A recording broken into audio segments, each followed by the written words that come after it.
right, we're live. Welcome everybody. Not that there's anyone probably here just right now, but we are live. So thought I'd do a bit of a Q&A / live stream jam today, now that everything's working properly, and hopefully you can hear me all right. Unlike the last live stream I did with Rick and Ryan, I got to get those guys sorted out. All right. Hey, Paul, welcome, man. We got Habs. Lewis, welcome. Julian, welcome. We've got Stuart C, sounding good. Thanks, man.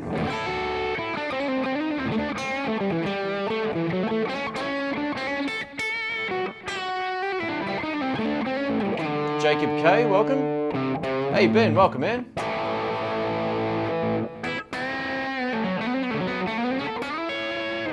All right, we've got Hardcore for All. I take it that's hardcore music. We got David, welcome. Brian, welcome, man. Silva, I don't know if I've seen that name before. That's cool. Our Metal Stage podcast, welcome, guys. We've got Dude Brown, Brian. Let me know where you're from too, guys, if you're new here as well. We've got Edmund from London, awesome stuff. So someone just commented on this guitar. Love this guitar, one of your favorites. Yeah, so it's good. I haven't used this live much. I'm going to take it up tonight and have a play. I've still got the same strings on it since it turned up. So that's the first reason why I haven't taken it out and played it live properly. I did jam with it once, but it's grown on. Like, I always liked the bridge pickup. And for those wondering who actually saw my video, I missed a huge point with this guitar, which I'll probably cover at some point. The bridge pickup actually split coils. So you get the single coil thing there and the P90 neck.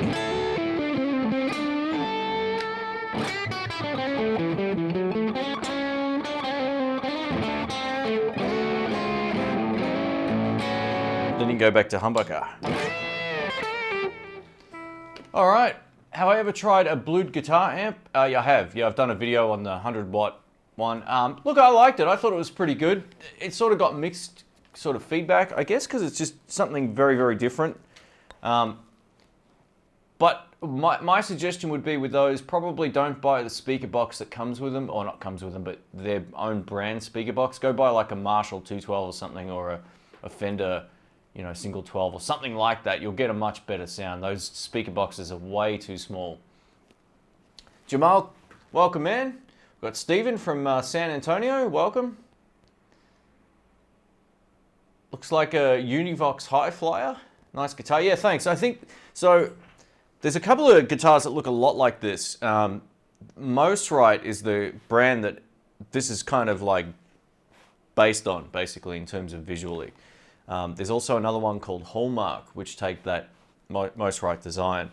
I'm not as familiar with those guitars. That was just something that came to my attention after I did the video of this. A lot of people were saying, hey, they've done the Most Right thing. So yeah, it's kind of cool.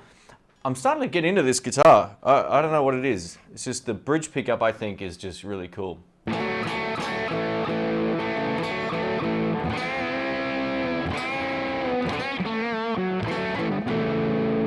There's your double stop licks, man. It's for minor. All right. We got Micah from Indiana. Matt from Oregon. Hey, Cheddar, welcome, man. All right, so my camera's here, but my screen's there. So if you see me kind of looking cross-eyed, I'm actually looking at the screen. Thanks, Sova. Yeah, Sunday morning here. I've been up for about half an hour, and I thought, you know what, I want to just do a quick live stream and answer some questions, have a jam, all that kind of stuff.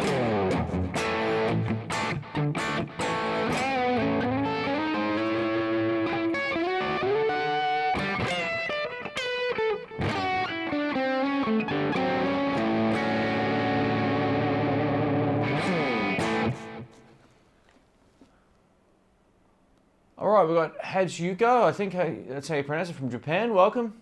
I know that's probably not the right pronunciation, but it's as close as I'm going to get. We've got Blaine, welcome. All right, cool. Another Danelectro. No, this is the same one that I've had since they sent them out. I just don't play this one a lot on the live streams. check out that neck. It's pretty cool. We've got Jeffrey from Washington. Welcome. Seem way more energetic for 9:45 in the morning. Am I running on Pepsi Max? I just cracked one open. I did it off camera so no one would make fun of me.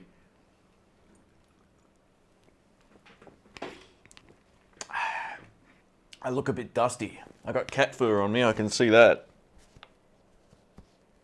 I'm probably a bit rusty on the guitar. Maybe that's what it is. What do I think about the 66T semi-hollow? You know what? I haven't tried that. Is that one of the other... Thing is, in the lefties, I was limited on like only a few. Overall, this is a really great guitar. The finish-wise, this is up there with my Tokai stuff, which is really great. It just comes down to personal choice with guitars and amps and all that kind of stuff. So let me just change my headphones around. It's better. I won't get the click now.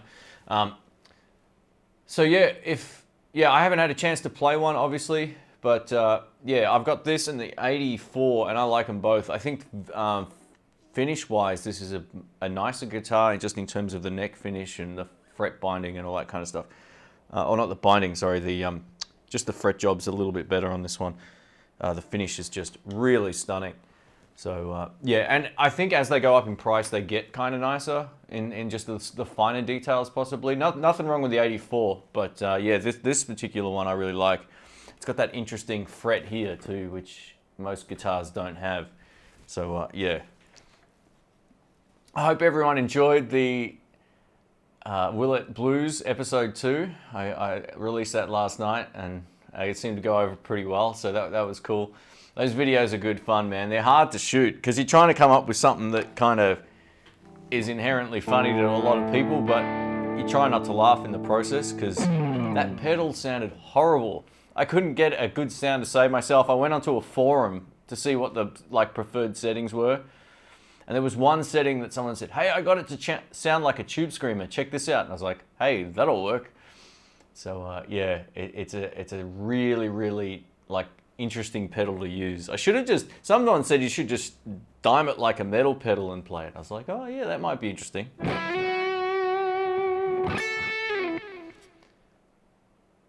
Slosh.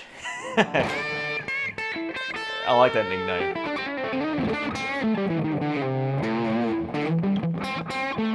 I need my neighbors to move so I can play without headphones all the time. That's from Jason. Yeah, I know the feeling. I'm kind of lucky actually with my setup in here and where I live. I know when no one's around, so I can make noise usually during the weekday. I tend not to shoot a whole lot of gear demos in the sort of on the weekends. So Clay, thanks for the super chat, man. I appreciate that. I didn't thank you before for that, but yeah, it's hard for me to set to type at the moment. My keyboard's here and my screen's there, but I don't think you can go too wrong with the Danelectro stuff, not because they've sent me one. If it was crap, I'd tell you. So if they make, I don't know that particular model exactly, but I know how happy I am with this and the 84. And for the price, they're definitely worth it. So that would be my 2 cents.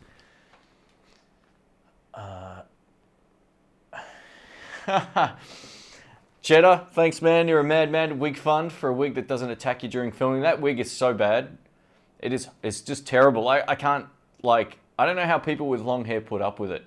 Unless you got Robert Baker hair where it looks like he takes care of himself. But that thing, man, was it's really fine pieces of nylon. I guess that's what it is, or like a plasticky kind of stuff. And it is terrible. It gets in your mouth. I was like, it's just awful. It's just awful, awful stuff. But thanks for that, man. I might see if I can find myself a mullet for a future video. We'll see how we go.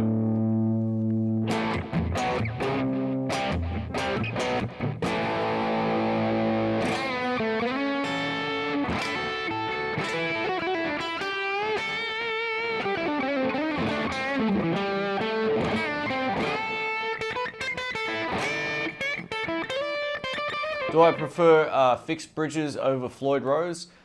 You know what? I'm scared of using a Floyd Rose. There's too many things going on. So yes, would be the quick answer. I think Floyd Rose gives like actual setups. They're just overly complicated, and I hear if you break a string, it's pretty much game over as well. So I don't like that. This is about as close as I'll get to like a floating. I don't often use the tremolo bar on any of my guitars, right? The Danelectro one works really well. It works better than my Fender. The PRS one I've got is the best, but I've got that locked down pretty tight. So if I break a string, the whole thing's just not going to go out. So that's how I like to sort of use the trem. I don't use it a lot, but I'm starting to get into some of that sort of, you know. You can really get some nice effects with it, especially when you're playing with other guitar players. Let me just turn up the delay here.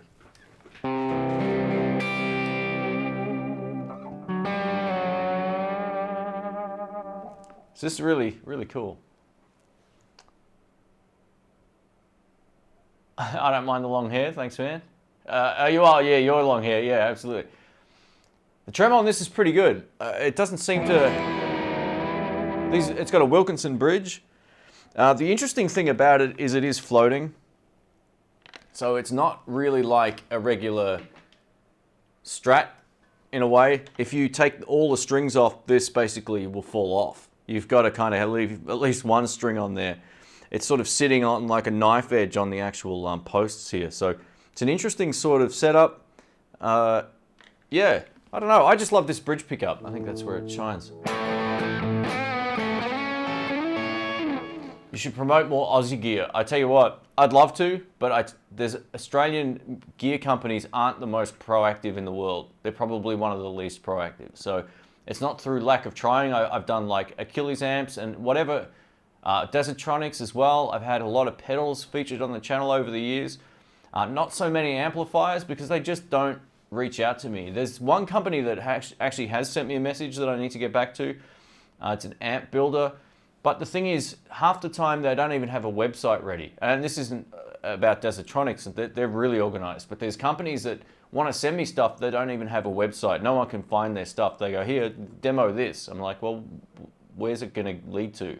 Or what is it going to lead to? So I like, when I get stuff, I like the company behind it to at least have a website sorted out. So there's a lot of those dudes out there who just don't see the value of the internet, and they think, well, they don't want to become popular. I see that a lot with amp manufacturers a lot as well.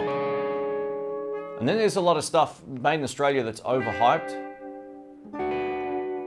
You know, there's a couple of amp builders that are supposedly legendary, which I haven't heard one of their amps that really blows me away.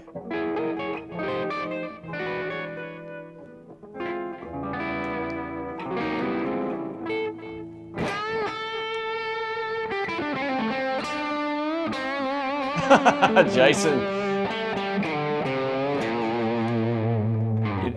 for your next 12 pack of Pepsis on me. You guys are enablers, man.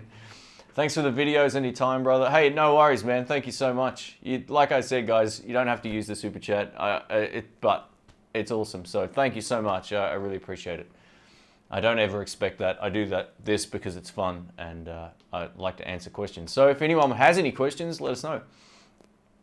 If you want me to play Smoke on the Water for you, Jason, just let me know, man.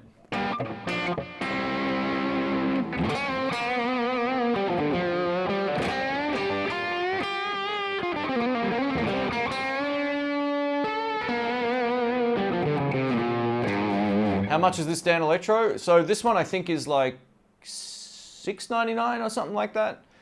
The 84 is cheaper. I could be wrong. There's like about $100 difference between this one and the 84. That's in US dollars. I still haven't seen any of these in Australia.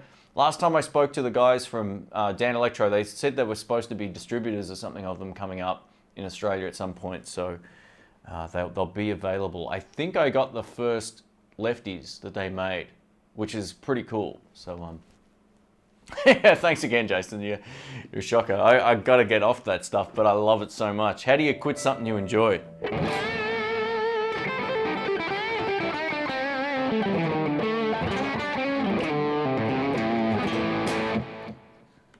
What brand are those monitors? Oh, you mean my screen, oh, you can't see my screen, so I take it you mean these. These are KRK Rocket 8s. I've had them for maybe 12 years, or something like that. I've had them for a long, long time. The Rocket 8s are basically, well, they're almost maybe a little too big for this room. I used to have a studio years ago, which I don't have anymore, obviously.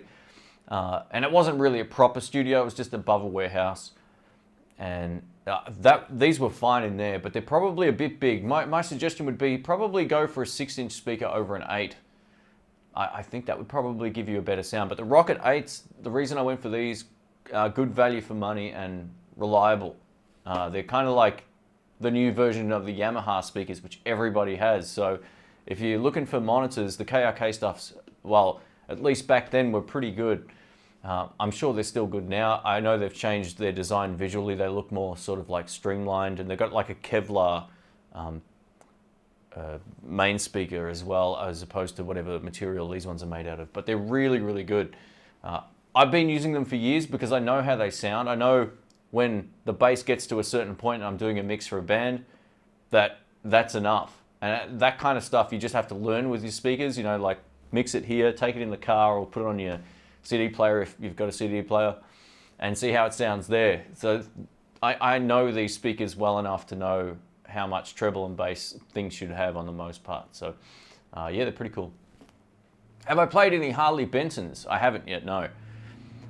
I'm sort of on the fence about that, you know. There's a lot of hype around them, and I'm thinking, oh, should I try one? Should I try one? A friend of mine has got a couple of them, and I'll get round to checking them out at some point. I don't know if I want to pull a pin on one just yet. So, hey Clay, thank you, man. I have to confess that in the morning, and I'm getting dressed, I'll watch your videos in the mirror to see to see it right-handed.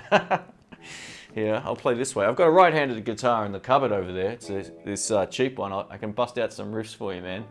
Thanks a lot, man. I appreciate it.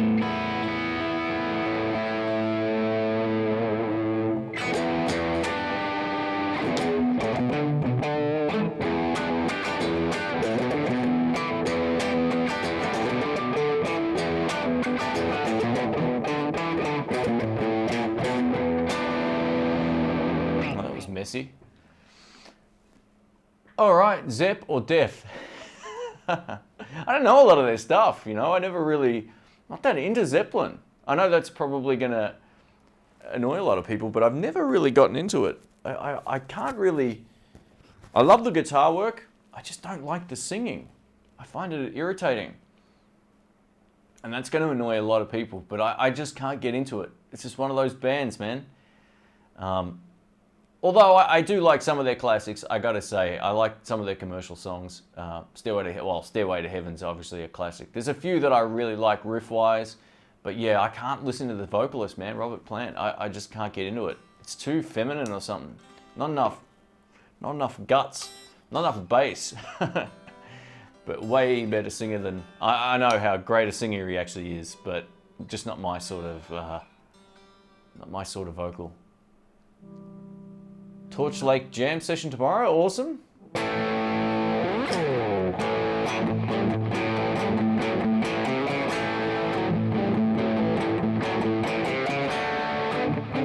Thanks, David. So this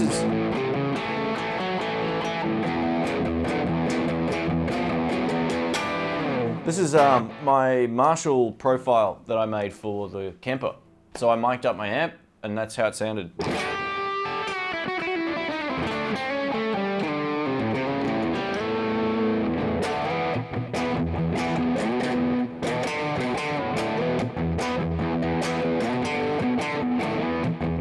Yeah, I never really learnt this stuff.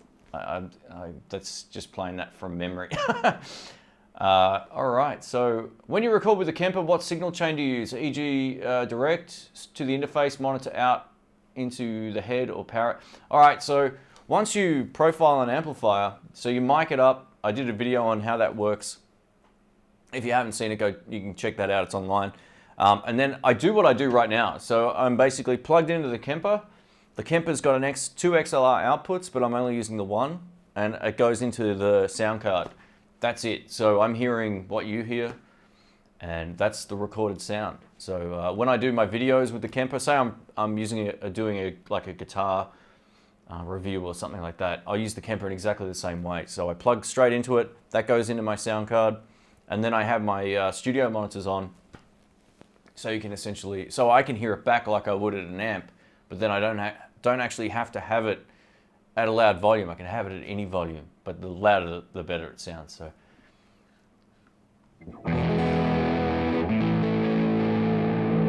Joe McCarthy says, I like Tom Petty. Tom Petty's great. Daryl says, I got a Sir Modern Saturn on Monday. I could have saved a lot of money if I bought it 10 guitars ago. Yeah, I know that feeling. I've done that before.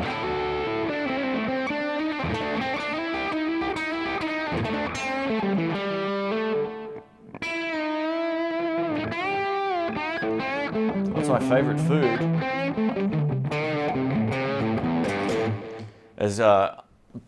I'm trying not to eat as much as I like a few things. I love Italian food, and it's so good. But it's one of those things that you can overeat and just get really bloated. I'm trying to get fit at the moment as well. So the more pasta you eat, the worse that goal becomes.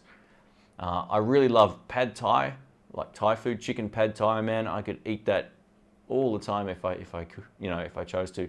I eat pretty simply. I like a lot of stuff I shouldn't be eating, like burgers. I like all that stuff. I go through phases with food. Like I'll get kind of fixated on something, and then that's all I'll have, and then I get really bored of it, and then I'll go have something else. Like I've replaced a few things that I love. I love Vegemite toast, believe it or not. I've replaced that with oatmeal and honey. So these are the little changes I'm trying to make. I do like a small vlog channel on another one. And my goal was to be fit by 40, and I turned 39 a few days ago. What day is it? So yeah, last week. And yeah, I was like, I got to try to get to my goal by 40. It's a little while off. It's still 1 year off, I guess. So yeah. Jacob, I can see your text, man. I might have missed you. Sometimes I miss all the. Just type it in a second time if I miss it. You can at in the blues, and I'll definitely see it. Rico, is that how you say it? Rico USA, thanks man, I appreciate that. I'm glad you're enjoying the channel. Thanks for hanging out. If you enjoyed the video too, guys, give it a thumbs up, or if I answered your question or whatever. David Melbourne says, what the heck is Vegemite? I think you know what that is. Well, unless you're from Melbourne, Florida, and you might not know. Thanks, Rico, appreciate that, man. Yeah, thank you so much. Do I think the 65 Princeton Reverb is a good amp for home use and the occasional living room, front room gig? Yeah, look, they're loud enough to gig with to a point, but you're not going to get them to 5 at home unless you live with no neighbors around you. They're pretty loud. Like I almost would think they're maybe a little bit too loud for a home amp. They're an interesting sort of size. Like they're not as loud as a Blues Junior, but to get them to their sweet spot, you kind of need to crank them. But you could probably get a good sound if you wanted to get like an overdriven sound without cranking the amp all the way up. Just put a pedal in front of it and turn the volume on the pedal to where you need it. You should be able to get an okay sound like that. Don't think you'll be able to crank them and not annoy anyone. They're pretty loud. So my suggestion would be go try it in a shop and put it to 5, because between 5 and 6 is their sweet spot. And that's one of those things where everyone's situation's different. So I'm not going to tell you that, yeah, you'll be fine at home, and then you play it and you're like, man, this thing's so loud.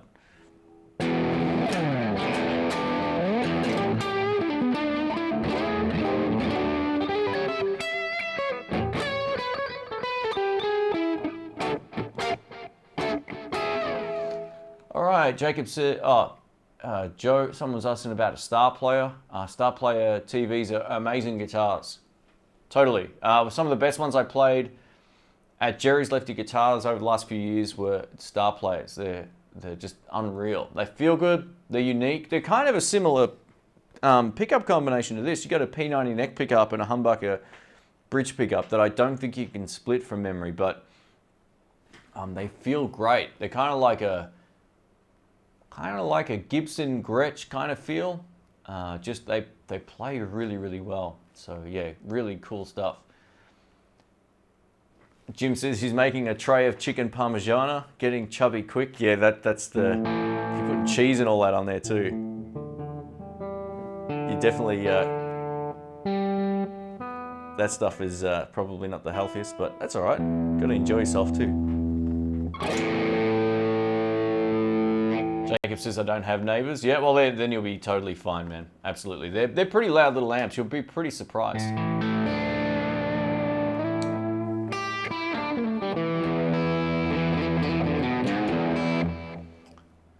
I have a dirty tube amp putting out 8 watts clean and it's too loud for me into a cab. Okay, I got a question here regarding, let's have a look at both of these Danelectros. I got asked about one earlier too, and I'll bring it up on the on another screen here. I want to make sure we've I can, let's have a look. Hang on.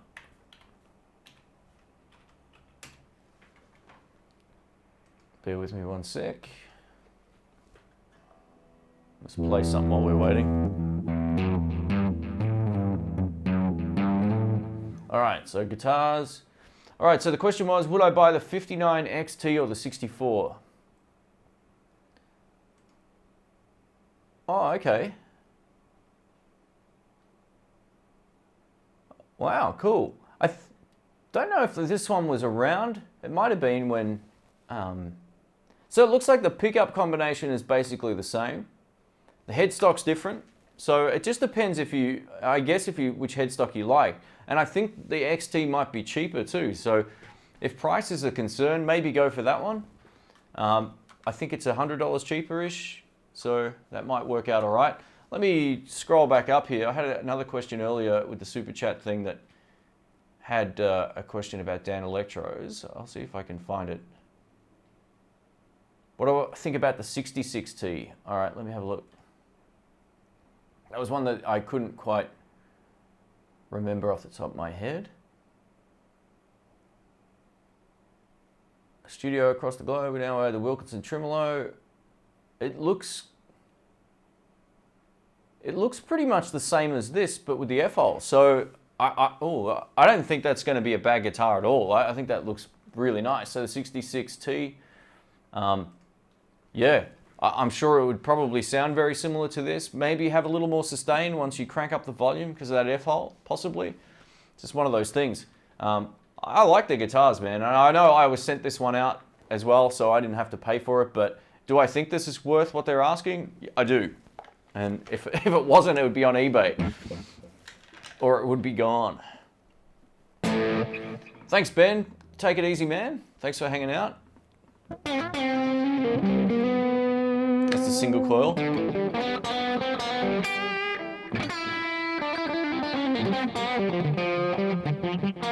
So Jamal asks, hey Shane, does Sky Music have any Gibson Flying Vs? They do, but not in Lefty. So Rick and I on the Sky Music YouTube channel will probably end up doing some of those videos at some point. I think they're having trouble getting Gibson stuff in at the moment, possibly as well, which kind of sucks. That whole distributorship thing was a bit of a mess here. So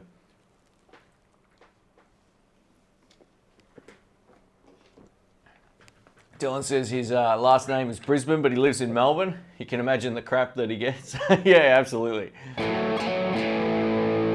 Any chance you'll get your hands on a Boogie? I can do that actually.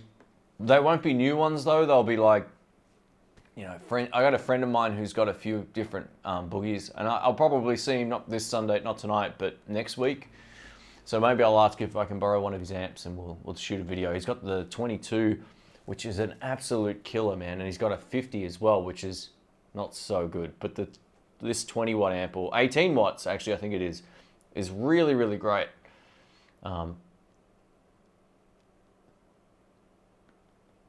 Hey Shane, love your channel, man. Just want to say hello. Thanks for that, mate. I appreciate that. I'm not sure how to pronounce your name, but is it Luigi? Is that how you pronounce it? I have the old PV VT Classic, and I love it. So, on a non-related note to that statement, I had some severe gas yesterday. I finally got a chance to, well, actually about a week ago I had a chance to play a couple of weeks back now, I had a chance to play the new DeVille 212. I don't want a DeVille 212 because they're just too big and too heavy. Really, really heavy. But yesterday I had a chance to play the Hot Rod Deluxe version 4 at another shop. And man, oh man, it was so good. They're the first time ever you can use those amps without any pedals. Like the drive channels actually work. I've owned 2 Hot Rod Deluxes and a DeVille, and I used to avoid the drive channels. Now they're actually great. They're really, really good. So it's almost got me thinking about maybe replacing the Blues Deluxe, which is crazy. But it's like kind of like the Marshall for me in a way, but with the Fender thing. It's like plug in, no pedals, and you're good to go. Yeah, so I was like, oh, geez, I'll let that sort of simmer away for a while. But I don't know if any of you guys have had a chance to play one of the new version 4s, but they've got a really nice speaker. The volume tape is better. Just a really great tone. Really great tone. Excuse me. Any chance I'll share the Marshall profile? I can do that, absolutely. It's just one of those things I'm going to have to remember to do. So I'll maybe put it on one of my websites or something like that. And make it a free download or whatever. I mean, it's just, yeah, it's just my Marshall with my preferred settings. Not everyone's probably going to like it, but it's just a great tone. I got another video coming up of music gear on a budget as well. I think you might get a kick out of this next one.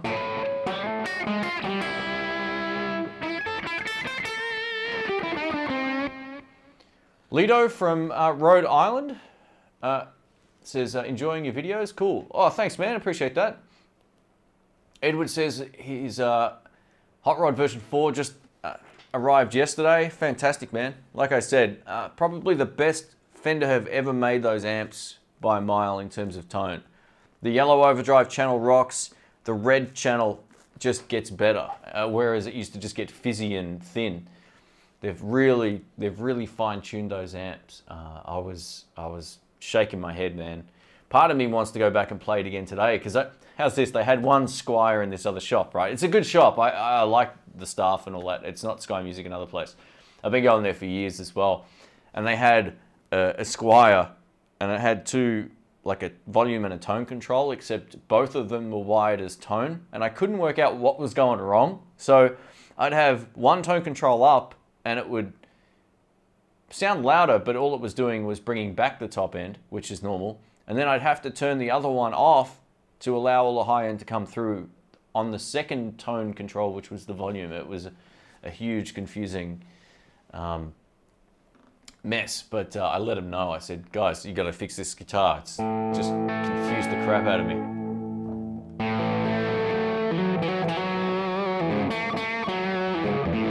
I don't often get like amp gas anymore. There's times where I play something and I'm like, oh, the clean channel's beautiful. And then I'm like, I got two or three amps that have great cleans. I don't need another one of those.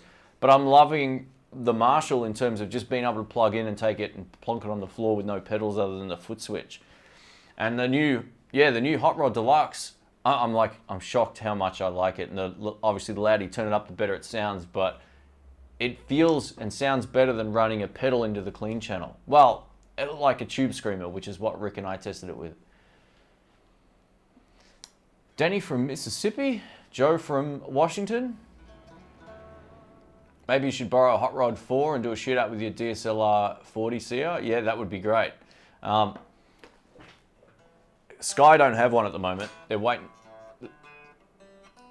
They're still waiting on their order to come in, so maybe at some point. I don't know how long I can resist the temptation. It's bad. Look, we'll see. I would like to at least borrow it and put it up against, or take my Marshall in and compare it or something like that. I bought a Crate VC5 5 years ago for $50 discount. Got rid of the whole circuit and built a new one, and it sounds killer. That's cool.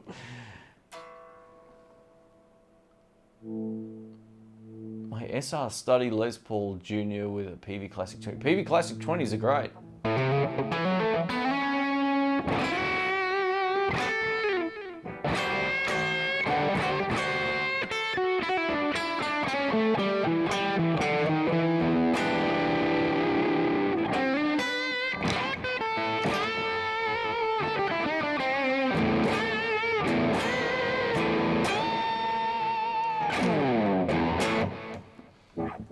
Greetings from England, from Anthony. Welcome in. I'm not sure where Piet is from. I don't know how to say that. Ensheed, maybe? Yeah, the Crate VC amps. I had a Crate. It was a VC30, VC12 maybe. It was it had a 12-inch tone tubby speaker stock, which was great. And it was 30 watts, and it was a little ripper. It used to run incredibly hot, and it broke down a couple of times. But I had it fixed finally, and it was pretty cool. Man, I had that a long time ago. That amp. I picked it up for a bargain. That's when I first found stuff at Cash Converters really cheap. I think I got it for $199, and in Australia they were like almost $1,000 or $1,200 or something like that, new. Do I have any opinions on Rickenbacker guitars? Not really, man. The reason is, that's from Jacob. I haven't played any lefties. I might have picked up a 12-string Rickenbacker once at Jerry's, but it was just too confusing. I was like, you know what? I'll just put that back on the wall. Too many strings to tune. So no, look, I'm sure they'll be all right. I like Rickenbacker basses. A couple of guys I play with have had those over the years, and they sound great. And they're really nice, but yeah, in terms of guitars, no, I haven't really played any. I don't see them around either. It's one of those brands that just, they're not around, even in the used guitar shops and stuff. Earl says, good morning, Shane. After you comment on the new Hot Rod Deluxe, how do you think the drive channel compares to the Supersonic 22? Supersonic owner here, wondering if I need to go shopping. So the difference between those two amps is, and this is maybe not what you want to hear, but the Hot Rod Deluxe has the 6L6 valves, right? So you're going to get a bigger sound inherently. The V6 ones, like you've got in the Supersonic and the Deluxe Reverb, is like nice, but it's never going to have that full punch and that big wall of sound like a 6L6 amp has. I love the Supersonic 22s. I think they're a really great amp. But I like the Supersonic 60s more because you get that big 6L6 boom of sound. But there's times where that's overkill, right? And the 22 watts is all you're going to need. If you can get an amp up, you're probably going to like what the Hot Rod Deluxe 4 has. I'm really shocked how great it sounds. It's going to have more of a big sound to it. It won't have maybe the complexity of the overdrive sound. It's more like putting it's basically like putting a really nice pedal on a clean amp that doesn't go too over the top, distorted or anything like that. That's kind of how I hear these new amps. The yellow channel's good, and the red channel does take it to the next level, but it almost feels more like a boost in the EQ than it feels like it is a gain boost, and that works really, really well. So, yeah, I'm kind of keen on going back and having another play. It is really nice. What's my last resort lick?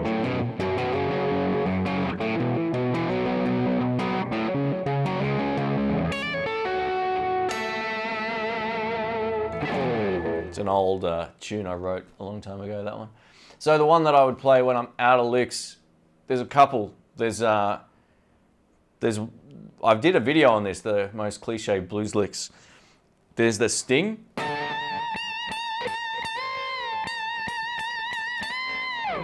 That's kind of like a good last resort lick. There's, depending on what kind of blues or whatever it is, you'd be, another one sort of like, you know, just sort of like doing that, or even just playing single note stuff.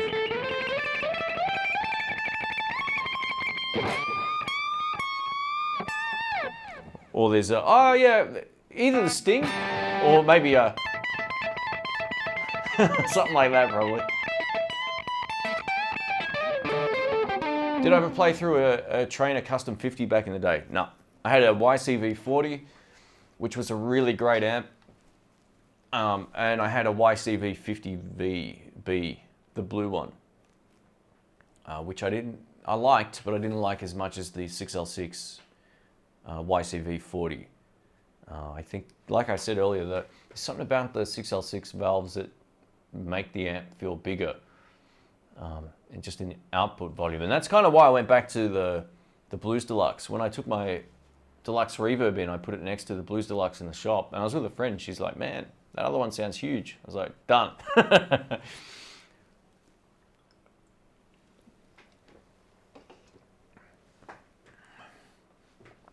All right, here's an interesting question. Lido says, what do I think of the orange voice of the world speaker versus the Vintage 30? Do you have any choice, or do you think they sound the same? You know what? If they're a Vintage 30 copy, they probably do that pretty well. Look, I haven't tried it, so I can't really comment. Vintage 30 is not my favorite speaker, but if you're playing like classic rock and all that kind of stuff, they're a really great speaker for that. In my opinion, probably not the nicest speaker for playing blues or that kind of stuff. They're not my sort of sound, but in a rock and roll kind of setup, they're great. They got, I can almost hear those speakers on recordings. I know what they're voiced in a really particular kind of way. I find they sound a little bit hard on their own, like they've got this really interesting sort of upper mids kind of punch thing going on. But yeah, I don't know if you, I haven't. I'm sure there's a guy on YouTube who's done a comparison, but unfortunately I haven't yet. So, opinions on the Fender bass breaker amp. I have mixed opinions on those amps. And I'll tell you a funny story. When was it? Monday last week, Rick and I were filming some new videos.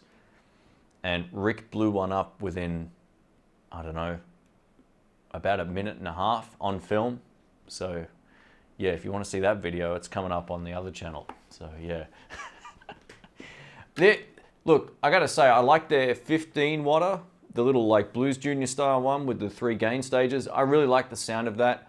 I went into another shop when they first came out and I was like, something doesn't sound right with this amp. And we turned it around in the shop, had a look in the back, and one of the speakers wasn't attached. It had fallen into the cabinet. I just feel like some of them aren't built maybe as nicely as what they could be. And nearly every single one of them has faulty valves in the back or tubes. So they're rattly, or there's this oscillation, or they just stop working. So yeah, I wouldn't buy one.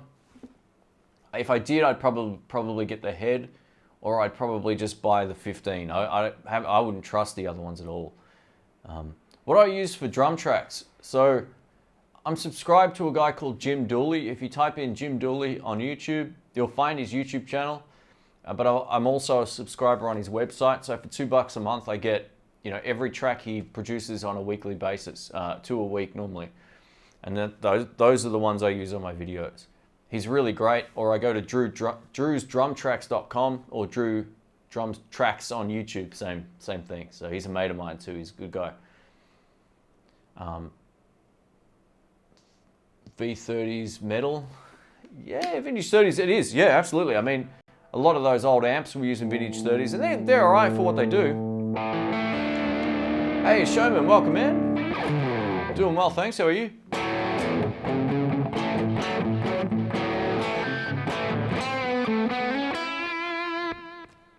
Oh, Jamal's moving. Hey. Oh, you'll have to splash out on a new guitar, man. Once you get settled in.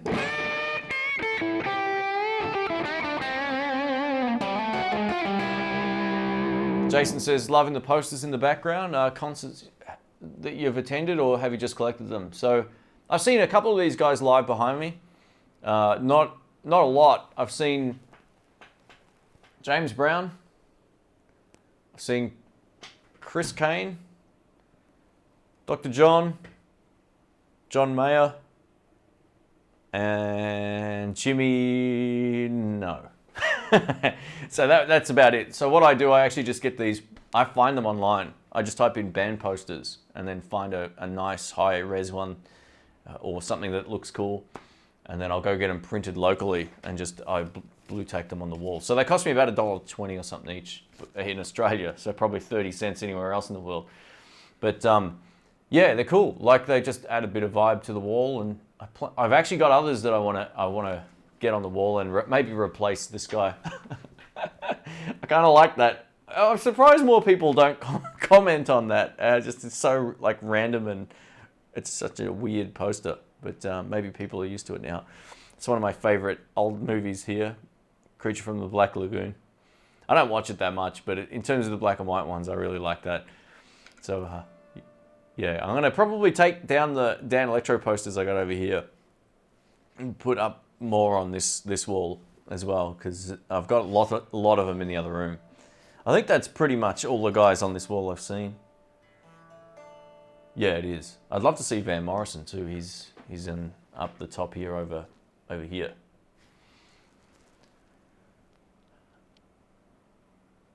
Which model Danelectro am I using? This is the 64. And the other one that looks like the Strat is the 84. Yeah, so P90 neck pickup, humbucker bridge pickup that I can split coil, which I didn't even realize until after I shot the video. So that's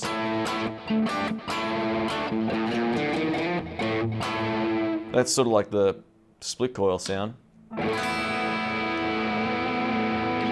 Back to humbucker. Split.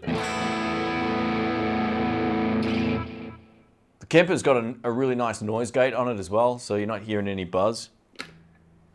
Well, that's not going to do anything. Yeah, let's go here.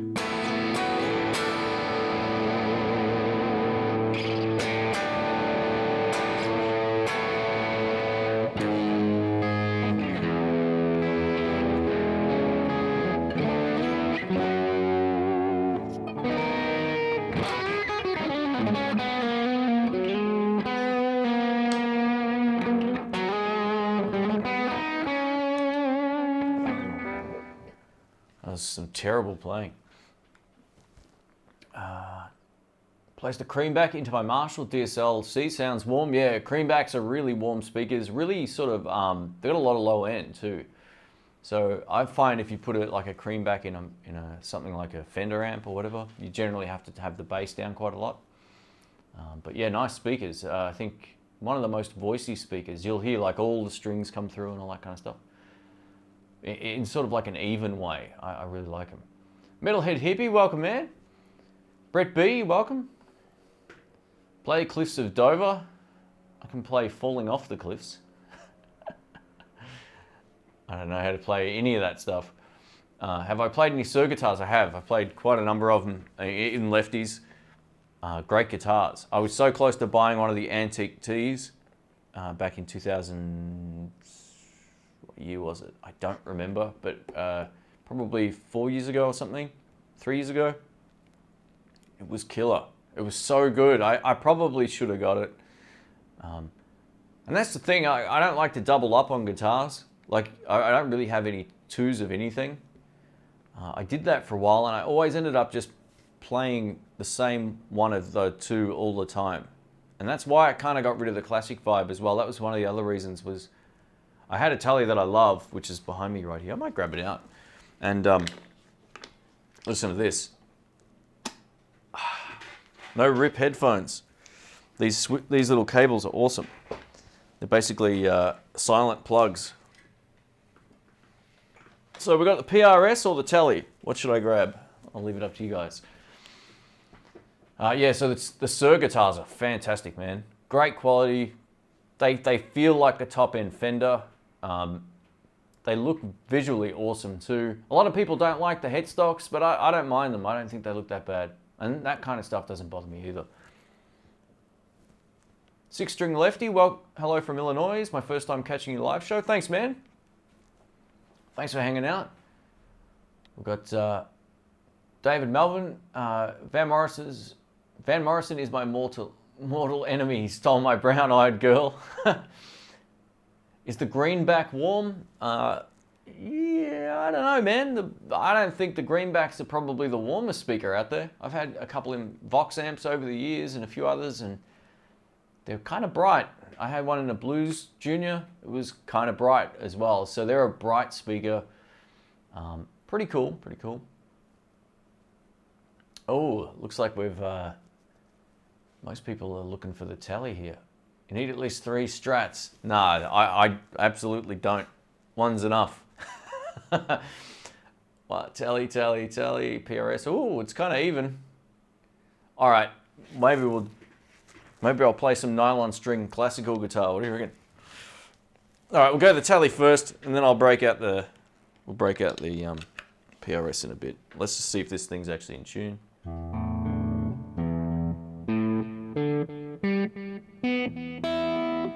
Yep.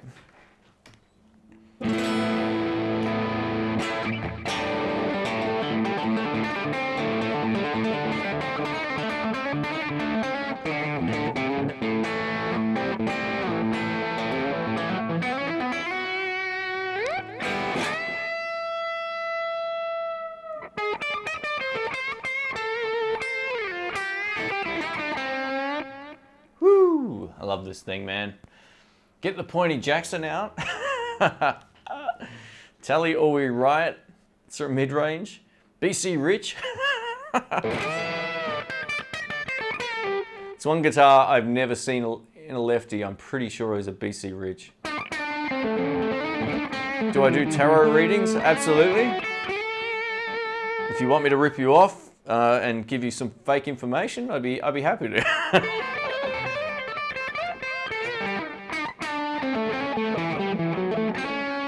Brett says, when did I get a PRS? So that's a PRS SE back here.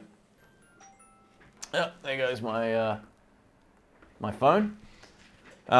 So I've had that probably, I don't know, 6 months, maybe a year. Oh, not a year. Wouldn't be a year yet. It was this year I got it. So in the last 6 months. It was pretty early in the year, maybe Jan or February.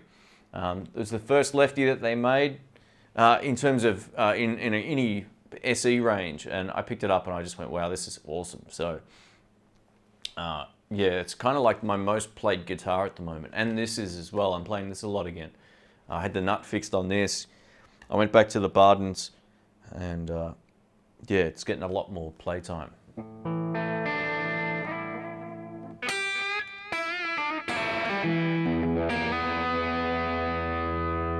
Do I still love the PRS, or is the novelty worn off? No, I love it. I absolutely love it. Any of the guys that you see on my channel that know me know I play that a lot. Yeah, so it's really cool.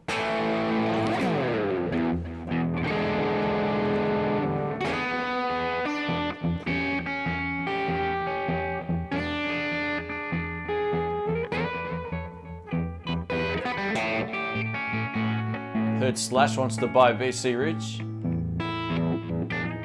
Does he even play those guitars? I don't think I've ever seen him play anything other than a Gibson. Maybe he's just sick of touring and might want a new business or something, who knows?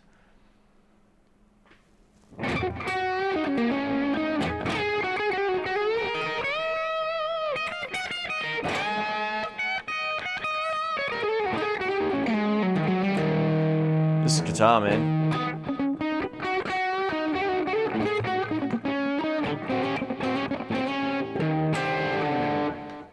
Is that telling my main axe? So these are the two I'm playing the most right now. I do go through phases with stuff. So sometimes I went through like a big Les Paul phase for a while playing live, where that's pretty much the only guitar I was playing until I got this, and then this isn't anywhere near as heavy. And I think this actually sounds better. It's got, at least with my, I really love the bridge pickup on my Les Paul or Tokai one, but the neck pickup doesn't have the chirp that this has, or even my 335. So it just depends on my inspiration. It's one of those things where one month I'll be stuck on one guitar and then I'll swap back to something else. And it just, I would say the two I'm playing the most are these two, hands down. Right now, at least, anyway. Have I ever tried an impulse response that makes your telly sound like a Les Paul? I haven't tried that, no. Maybe you could show a cool blues lick that I could practice. All right, so what's a good one? I don't know where you're at musically either, so I mean, I always, here's a cool little blues lick. I've been doing this a lot lately on some of the intro jams. So say you're in A, and you bend up from the from the 7th fret on the G. Kind of get these like weird bends a little further up as well.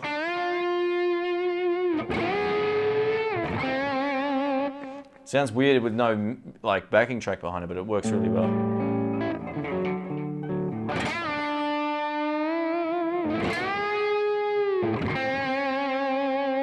So you're sort of bending up on the 9th fret, and then you're going sort of back to the 5th.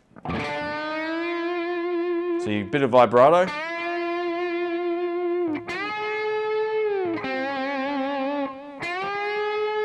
That's better. You got to get the bend right. It's not the easiest, but it's kind of cool. Those big bends work really well. Shane, you play guitars that I don't even like, and they sound great. How do I do it? Thanks, man. Thanks, Jerry. It's one of those things. I think it's just knowing what sound I like and being able to dial that in. I think that's a big part of it. And I've played a lot of guitars now over the years, whether it's even though I'm a lefty, I've been lucky enough to play a lot of different guitars. I kind of pick up any of them and within a minute or so or less, just feel comfortable playing it. Unless it's completely unplayable, but if the guitar's set up well and it feels okay, then it's not that hard.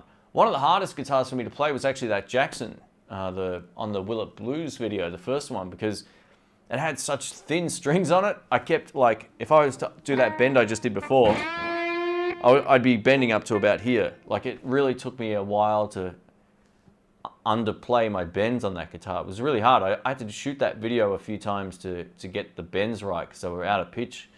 So yeah, I don't know, man. It's just, I guess being in the position I'm in where I get to try a lot of stuff, or I go out looking to try stuff when I'm overseas or wherever. It kind of, I get used to playing a lot of different things. Craig says he's seen a few bandits on Gumtree. Awesome. Actually, speaking of Peavey, let's swap the patch. Let's go to the Peavey, if it's still on here. I had to reset this. Still got it? Oh, really? I don't have it on here. I think when I don't. When I swapped I gave the Kemper back to Sky Music, the other one, I didn't keep my... Nah, damn, I don't have it. Sorry. I got the Bugera V5 profile. Yeah. Let's add some delay. Is it gonna work? Woo! It's the Edge.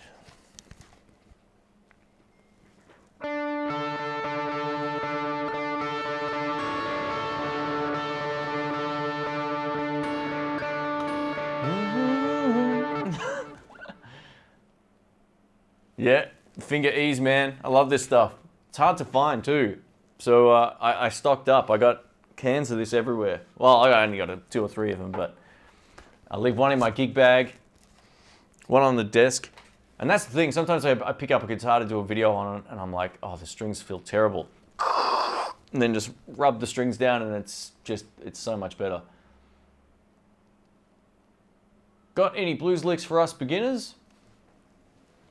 Yeah. Here's a cool little lick. So we'll change the key. This is my Bugera profile, which doesn't sound anywhere near as loud as the last one. Let me just turn that up. All right, that should be a little bit better. So here's a cool little intro lick for you. We'll go in G.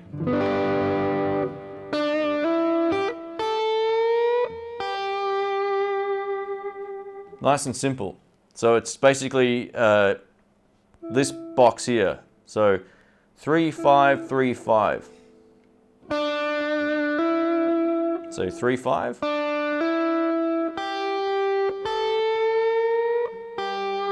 Now that bends a half step bend, so you're bending to this note.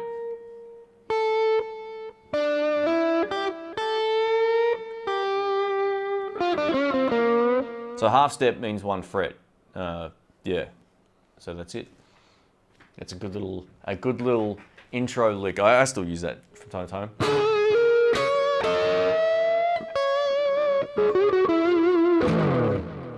It's Bugera, man. What a sound. Am I detuned? No.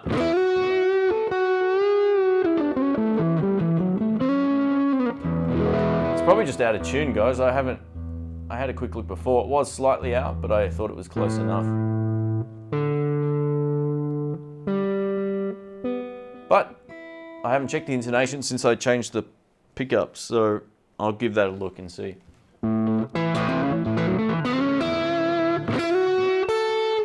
Brett says, what pickups would you recommend for the Tally? It just depends, man. There's so many good pickup manufacturers out there. Whether or not you want to get rid of the buzz, or if you don't, you know, there's so many great single coil pickup builders out there. MJS were the guys that I had make that last set that I had, but the buzz was, I just can't get used to it. So for me, the Joe Bardens were better for getting rid of the buzz. Yeah, I mean, there's I don't even think Fender pickups are that bad, to be honest. I depending on which ones you buy, there's plenty of great Fender pickups as well.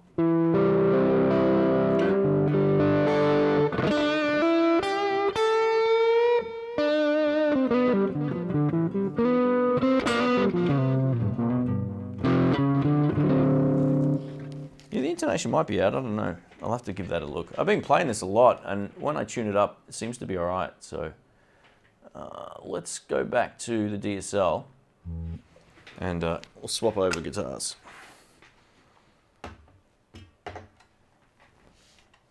Let's grab this green machine out.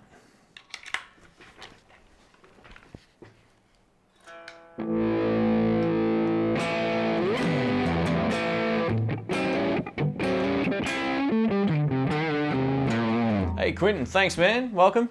Yeah, I had fun filming that video. It was definitely good fun. Let's get some delay here. Bit of tap tempo.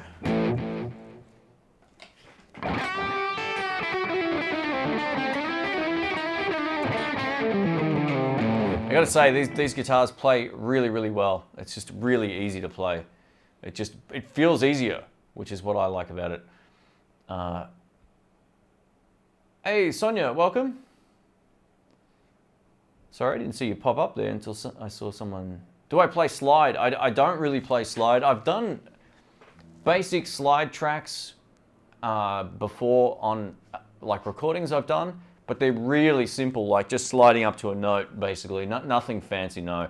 I really like the sound of it. It's just a whole different headspace. And it kind of messes me having to play on the fret as opposed to between it, which is your instinct when you play, you know, single note stuff. So I do have a couple of slides somewhere in the mess here, but yeah, it's probably not worth me looking for it because I'll just embarrass myself. Yeah, I don't really know where it is, but no is the quick answer. I know just enough to get the note to work, but I can't really play anything great. Plus Brian, who I play with a lot, he's so good at it that I don't even want to try. Hey Landon, welcome man. Great lick, cool. Yeah, the intro licks are where it's at. There's another really cool Albert Collins one, which if you look up a song, if you type in Albert Collins and Gary Moore into YouTube, and you find Cold Cold Feeling, which is a slow blues, and it's great. You know, it's just coming off the back end of Gary Moore overplaying and shredding really well, but he's, you know what he's like. He's just used to play just a lot. And then, you know, Albert, say we're in G again, Albert Collins, I think the song's in C actually. He plays this like, and the crowd just go, yeah. And then Gary's just looked at him like, oh. It's awesome. So that little lick is just a killer slow blues lick.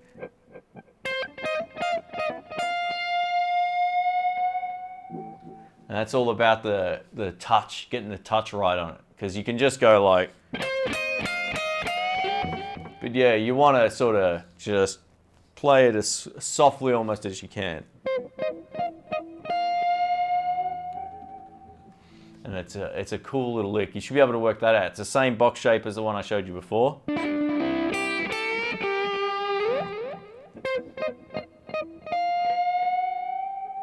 Yeah, it's a cool lick.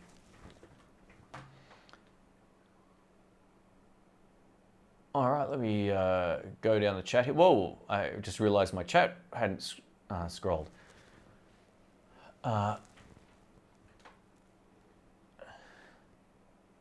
Gamma says, Shane, that 9 and 7G bending sounds like the intro of Motley Crue's Without You. Okay, cool. I have to try that. Have to have a listen to that, I should say, sorry. No, I'm not using the Axe effects. I'm using there's a Kemper profiler there. So that's my Marshall DSL profile that I recorded just here.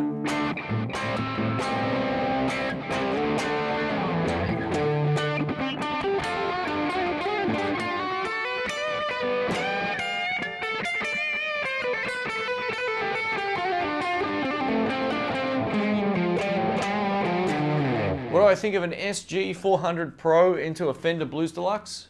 It should sound pretty good. You probably want to run a pedal in front of it. I used to have a Tokai SG. Great sounding guitar, just, you know, they shine with a bit of dirt. And to be honest, the Blues Deluxe drive channel isn't anything to write home about. So if you're using like a distortion or an overdrive in front of it, it'll sound great. It's a great amp for any guitar basically, and a great pedal platform. So you'll be fine with that. Just chuck on something like a full-tone Plimsoll or something with a bit of attitude and you'll be rocking. What do I recommend for a home practice amp? So I got a few that I like, and the ones that I've kept are kind of like the ones that I enjoy. I got this recently. This is a digital modeling amp, but it actually sounds really good, and it's the perfect volume for playing at home. It's got everything you want, and there's no digital, you don't need a phone to operate it or anything like that, so it works well in that regard. That's the Moore Hornet. The other one that I've kept over the years is the Bugera V5 Infinium. The reason I kept the V5 is because it can go from 5 watts to 1 watt to 0.5 watts, which will give you basically a sound at any volume. The only thing with those amps that I mentioned this on my video, it felt like it could use a little bit more top end, but if you've got a pedal or you've got an EQ or something, you can run into it. You're going to get a great little sound for home. But as an all-in-one, this is pretty hard to beat. It actually sounds really great. I put a video up about a week ago on that. It was really surprising. I had no expectations of it. And it's got a 3D kind of sound to it for a small amp. It actually sounds and feels good to play. It's got delay and reverb and all that built in. Oh, does it have reverb? I can't remember. Yeah, it does. It has reverb and delay and a few other effects as well, like modulation and all that kind of stuff. I was actually playing this a couple of days ago here. What time is it here? It's nearly 11 a.m. Are the pickups on the SE original or did you change them? Nah, it's still all stock. Now, there's one thing I'm going to change on this guitar, and it took me a while to work it out. I don't like the volume pot. I'm gonna swap that out. It gets to a point where you're playing live where as you turn down, it kind of gets it's hard to explain. If I turn, say, 3/4 of the way down, it sort of sounds weird. Anywhere above that, it's fine. So, hear that? Now, if I turn it up a little more, it's perfect. So, I don't know if I've got a faulty volume pot, but I can't play at like really quiet volumes with the volume control, which is pretty rare anyway, but just doesn't quite, the notes don't come through right.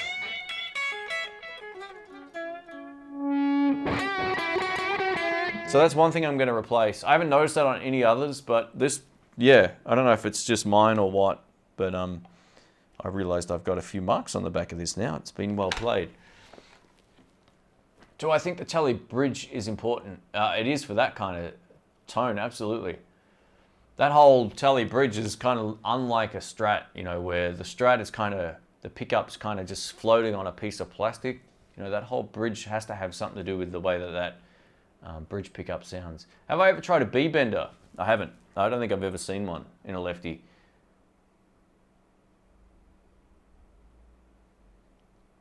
Do I like P90s? I got a love-hate relationship with P90s. I do like them, but there's places you just can't take a P90 electric guitar because of the buzz. And that's what I don't like about them. In terms of tone though, the P90s are awesome. Hey guys, hey Shane, and should I upgrade my Squire or just buy a Fender made in Mexico, made in Japan? It depends what kind of Squire you have. If you got a classic vibe, probably hold on to it. They're good guitars, man. The made in Japan stuff's good as well. It's kind of like a really great middle ground price-wise, and depending on where you live, you could probably find a used one really cheap, either really cheap actually. But yeah, I don't know, man. In Australia, at least, the made in Mexico Strats are over $1,000 now. That's just like, man, it's insane. So it just depends on where you live. That would be, and how much you want to spend. But nothing wrong with the Japanese stuff. I got a couple of Japanese guitars. I think they're great. Have I ever played a cigar box guitar? Once, but it was a right-handed one, and I tried it upside down. What's the favorite pickup you have ever played? That's one of those questions I can't really answer. It just depends on the guitar. Like, I love these pickups. They're the brightest humbuckers I've ever owned. But then again, I love how my ES335 sounds with those pickups. The Joe Bardens would arguably be some of my favorite Tele pickups, even though they're not conventional Telecaster pickups. So another great set I had in an old Strat was actually the hot noiseless pickups from Fender, the Jeff Beck ones. They were killer. I really, you know, maybe one day I'll give them another shot.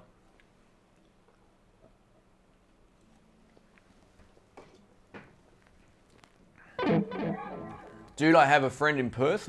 Where do you live? I'll post my address in the chat. No, I'm in Melbourne.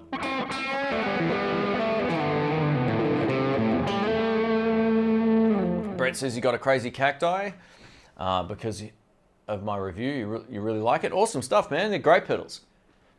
The Caitlin stuff's good. I keep telling people in terms of cheap or inexpensive pedals, they're really quite cool. Good question for Shane. What pickups are best for the twangy sound on a Strat? So you probably want something like no-caster pickups or any vintage style 50s pickup. So you can get all these sort of like vintage spec pickups. Those are exactly what you want. Nothing more modern than a 50s style would be my choice. Like I said earlier, there's plenty of pickup companies that make those particular types of pickups. I think you probably even Fender still have a 50s style vintage pickup as well. But yeah, you know what? I actually heard some really great tones out of those new version 4 noiseless as well. The 4th generation ones. I was pretty surprised how great they sounded. I haven't had a chance to hear them in person, but when I do, I'm looking forward to it because, yeah, I think that's sort of come a long way as well. But if you want that classic tone, you got to get, you know, that 50s kind of pickup. Some of them don't have enough top end on the neck pickup though. And my friend Rick swears by, he loves those twisted tally pickups in his tallies. So yeah, you can check those out as well.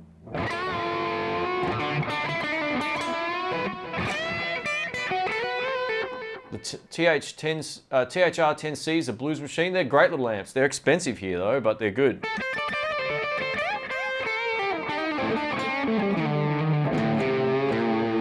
Craig says, Moore, after your video I might get one. It sounded great. Really good. I don't have any plans to get rid of it. I sit here when it's later at night, and you got a headphone jack on there too, which I still haven't tried, but you can get a pretty good sound at a low volume. And I actually have a video coming up where I mic'd this up the other day as well, so stay tuned for that. Even though on the video review I did of it, I did that anyway, but this is another video I used that amp on for, so... Do I know Julian? I don't know how to say that last name. I don't, man. That's from David.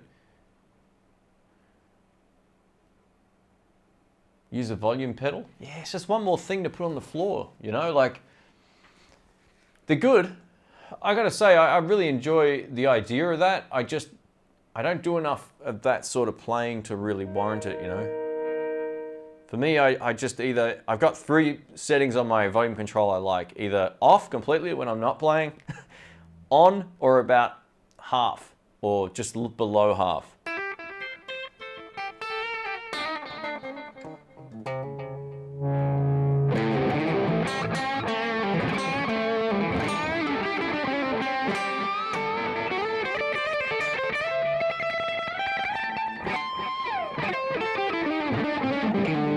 Man, it's cold in here today, my hands.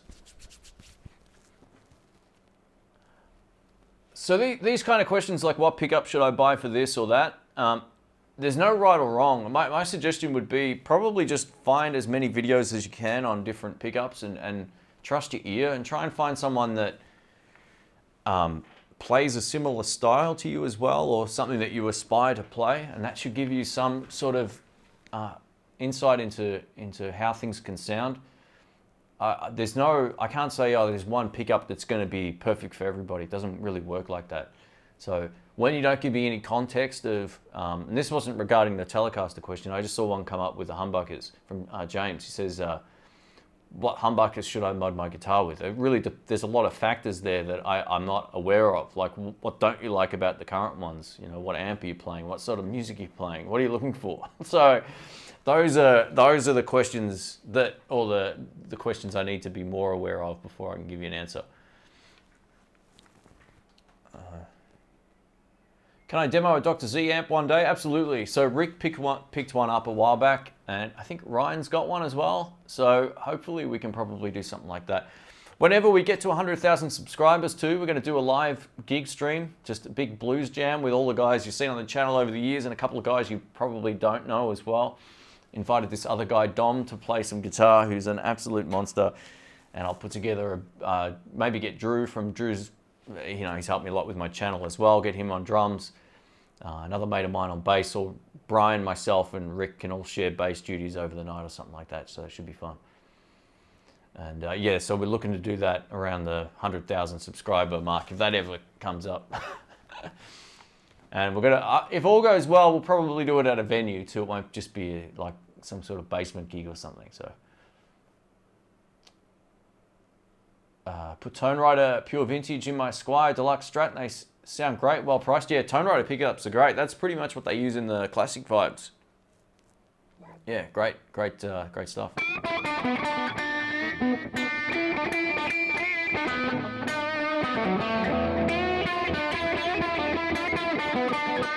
Is kangaroo still a popular meat to eat? Yeah, that's not really something that's big here where I live, at least anyway. That's more of a northern state deal or western state kind of thing. I don't eat kangaroo. I don't eat a lot of steak either. I'm not into that sort of, I like chicken, but I won't eat really steak. I have never enjoyed the texture of it. Good night from France. Thanks, David. Appreciate that, man. What's the best way to begin playing with new musicians after being invited to join?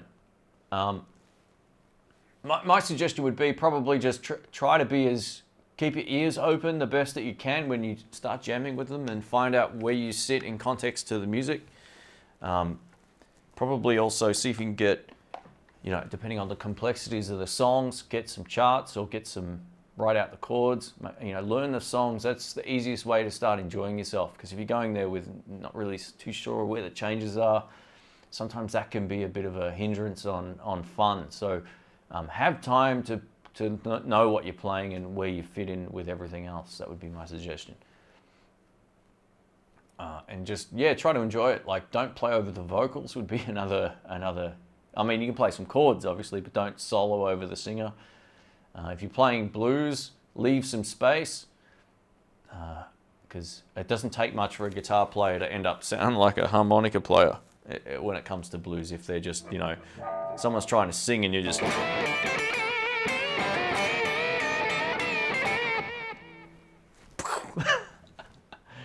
Favorite blues player right now, Chris Kane, back here.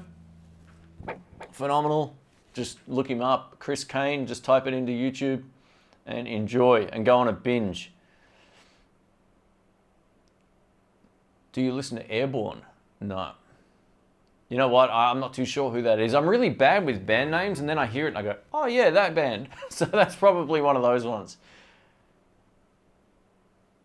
Get yourself a Supersonic amp. Only problem is you can't turn it past 2 on the volume. I totally disagree. If you're playing at home, you're right, actually. At gigs, I would have those close to most of the way up on the drive channel. If it's a Supersonic 22, Supersonic 60, ball-tearingly loud.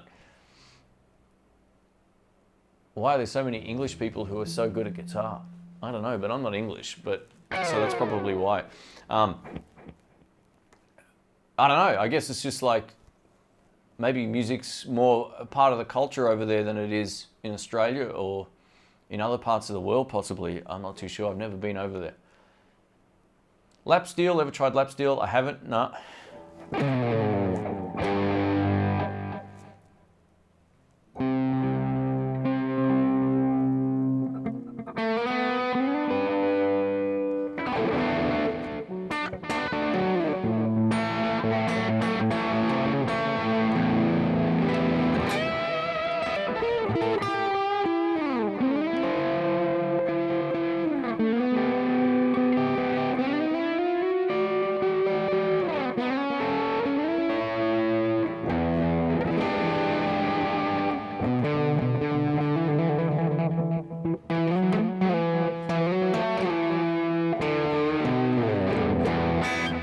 Play when you're cold.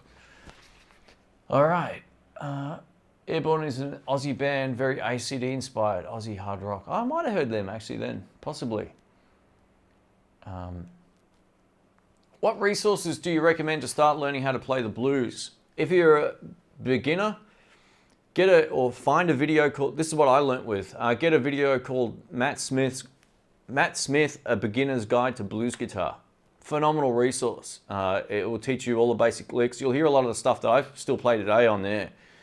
It will teach you basic stuff. It will show you how the patterns work, what chords you can play over the changes. But try to like listen to a lot of good stuff as well. Even if you think you can't work some stuff out, there's always something in the mix that in a song that you can kind of visualize. So start listen to music like that as well. Try to visualize. Once you understand like maybe the first pentatonic pattern, you want to be able to sort of hear like,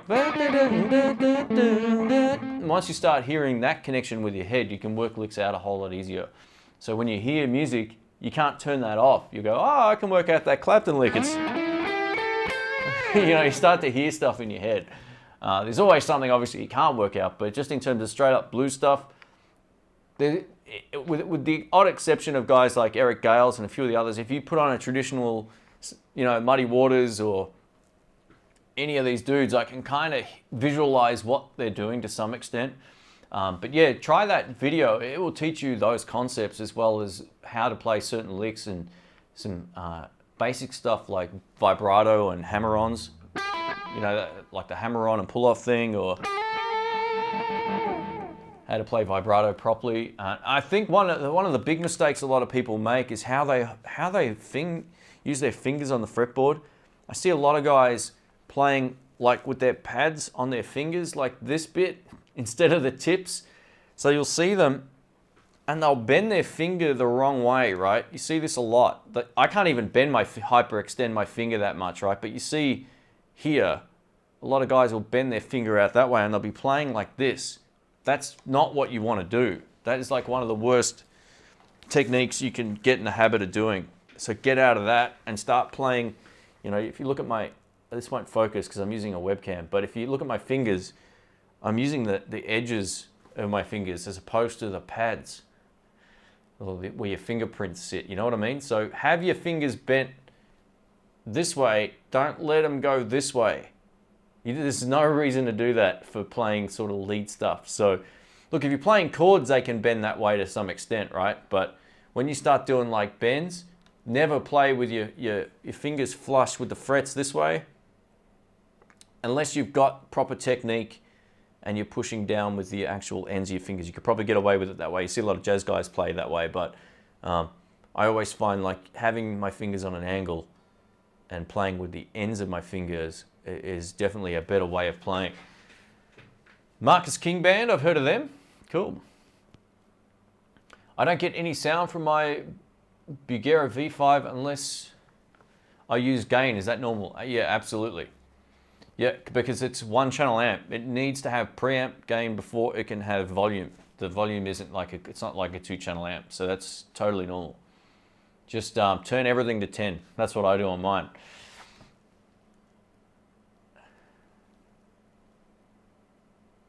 I don't see any benefits to brass saddles on Tallys. Supposedly they're a little different tone-wise, and I didn't believe any of that until Rick and I replaced an actual, was it the whole bridge section? Yeah, I think it was. So we replaced a Fender Tally bridge, which was the saddles and everything, with a Callahan one. The Callahan one was darker, tone-wise. It didn't have it lost the chirp, and we put a video on that on YouTube as well. So that was really interesting.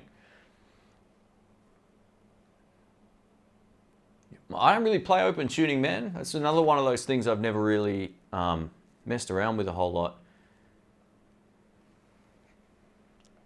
Tosh says, how's the weather over my side of the city? It's cold here today too.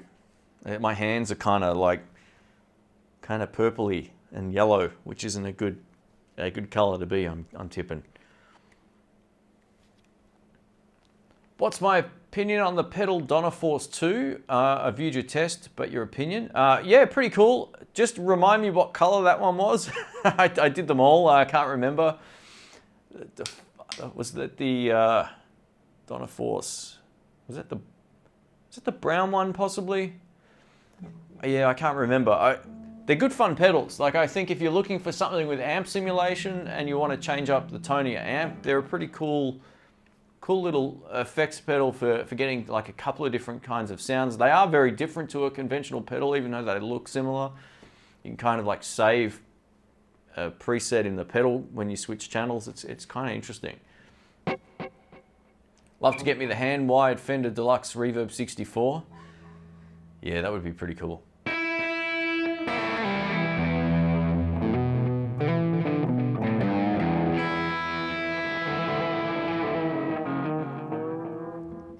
Can I demo a Vibrolux Reverb versus Deluxe Reverb? Yeah, Vibroluxes they're not very common here either. That's another, I will at some point, I hope. I don't often see Fender Vibroluxes anywhere. They sound so good though, they're a great amp. Oh, the Soldano one. Yeah, if you're looking for that sound, they'll definitely do that. Are you gonna be using it into, like, straight into a sound card, or are you gonna be using it into an amp? I find like their strength is, even though they got cab sim out, I kind of prefer them going into an amplifier first, tone-wise. So if you're going to be doing that, then they're going to sound, yeah, it'll give you a pretty fat, chunky sound. Is it 100% identical to the amp? I don't know. I've never really played a Soldano, but I know what type of sound that was going for. But from memory, I played my Blues Deluxe amp on those videos, so that's what I got.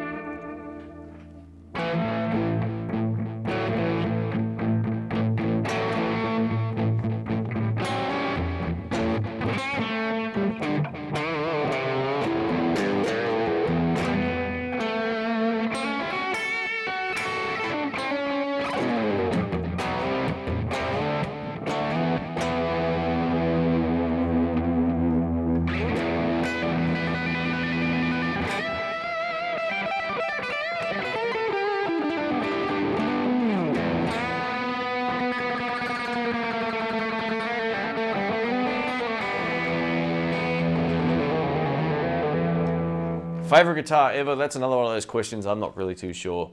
One of the best ones I've ever played was definitely the Nick Huber Orca. Just an amazing guitar. 10 grand US, basically. Yeah, good luck me affording that, but it was really, really good. Best isn't always the most expensive either. Like, for me personally, this could be close to the best guitar I've played because I like it and I use it all the time. I love my Tally. I think that's a great amp. I love the Little Crow guitar as well that I got, the Corvino. It just, best is mood driven more than it is, wow, you know, like this blew me away. I could probably pinpoint the best acoustic guitar I've ever played, and it was a Martin. It was like an old, either a mid-50s or mid-60s Martin acoustic guitar. just sounded unbelievable. Really, really cool. But in terms of electric guitars, I'm not necessarily driven to like the most expensive one's the best, because I prefer this over some of the PRS USA made guitars I've played, both in terms of how it feels and how it sounds. So yeah, there's been a lot of right-handed ones I've seen and I've gone, man, that looks amazing. Like that green Sparkle Telecaster that Rick unfortunately didn't buy recently. It's popped up on a few videos over the last 12 months. That guitar was beautiful. Like that's, even though I haven't played it, I was like, man, that guitar looks really great. But yeah, I'm not really like a brand snob when it comes to guitars either. I kind of like what works for me personally. And best isn't, yeah, like I said, best isn't always the one that you'd pay the most for. It's just like, this is easily one of the, like the Squier Classic Vibe, in a way, this is like the best value for money of a guitar that I've ever owned. Just hands down, it's great. The Tokai would be up there as well, because they're really great for what you buy or for what you spend. But this would be probably even a better deal almost, and it plays great. Where are you now on your favorite bedroom amp? PV, Fender, or Katana? What's your current favorite? So I kind of covered that before a little bit, but I'll answer it quickly again. My Bugera V5 Infinium, which is back, everything's backwards here. That's been great. I still use that at home. I think it's really cool. And that's, in terms of a valve amp, the reason I said this earlier was the fact that you could switch it down from 5 watts to 1 watt to 0.5 watts. So you get 3 different power settings. Like I also mentioned, it might not be the brightest amp ever, but for what it is, it's fine. Like it's a good little practice amp. But this Moore Hornet has been great. I have no plans on getting rid of this. It's a digital modeling amp that you can kind of store. It's got all these different channels, but you can kind of just store a preset and turn it on. And it's kind of like the perfect home amp in a way. Like it's not too loud. It's got a 3D sound. It's got effects built in. You wouldn't need to run pedals into it or anything like that. And yeah, I'm a big fan of that. And they're the only two that I've got. I don't really feel like... I gotta say, actually, the Marshall, that one that I reviewed recently, the Marshall MG15R, awesome. One of the best small practice amps. I don't own it, but if I didn't already have these, I'd be really considering one of those if you like the Marshall sound. I have another video coming up of one of theirs too, one of those new 2018 model ones. They're part of this new series called MG Gold, and not the older versions. So there's some differences in there, but they sound really, really great. Just need a drink.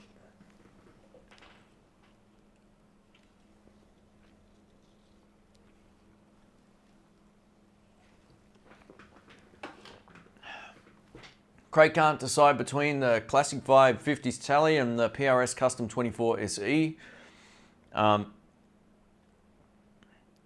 much as I love the Classic Vibes, I'm going to give the edge build quality to these.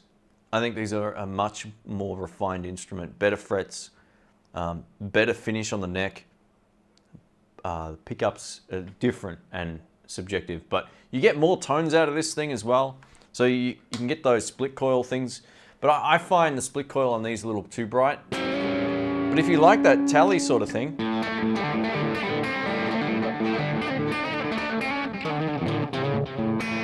I'm not endorsed by PRS and I'm not a fanboy of them either, but I would say you're probably going to get better tones, or not better, but more versatile tones out of a PRS, this particular one, than I could out of my old Classic Vibe. The Classic Vibes are so good. And in Australia, the Classic Vibes are quite a bit cheaper than this. So if price is a thing as well, then you can go for the Classic Vibe. They're not a bad instrument by any means, but the frets on this are better. The finish on it's better. Just in general, I think it's just a nicer, there's more attention to detail on it. Fret edges, all that kind of stuff.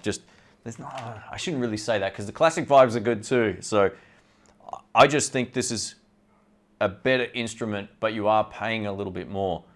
And that's not to belittle the Classic Vibes, because I love the Classic Vibes. So that would be, yeah, if you want the Tally tone, this isn't going to do the Tally tone. So it's just going to give you a split coil sound that you can use and get some sort of close tones out of.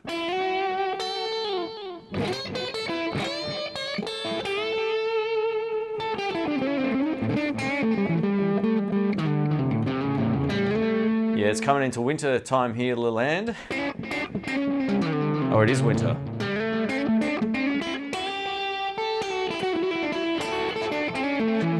So that's the split coil tones.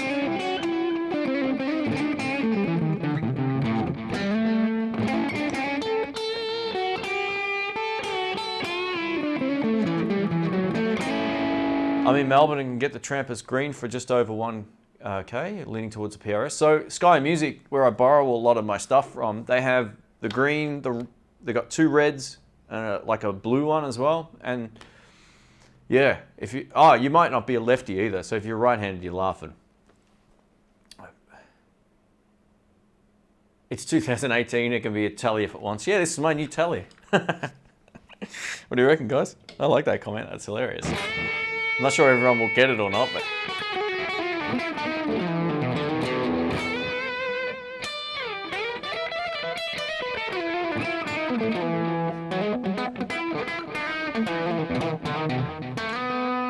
all right, keep that in your mind. Let's go over to my non-intonated Telecaster.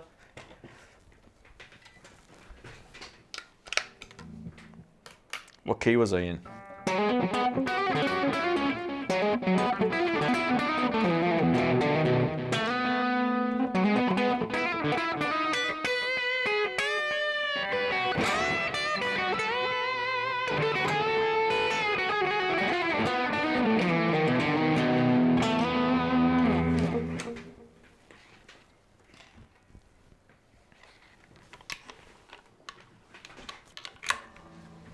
So this is split.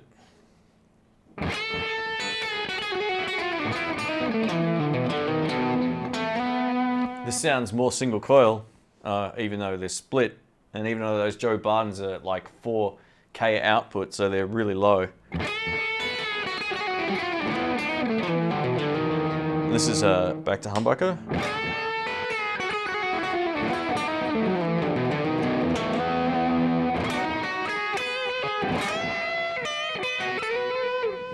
This feels great to play, it really does.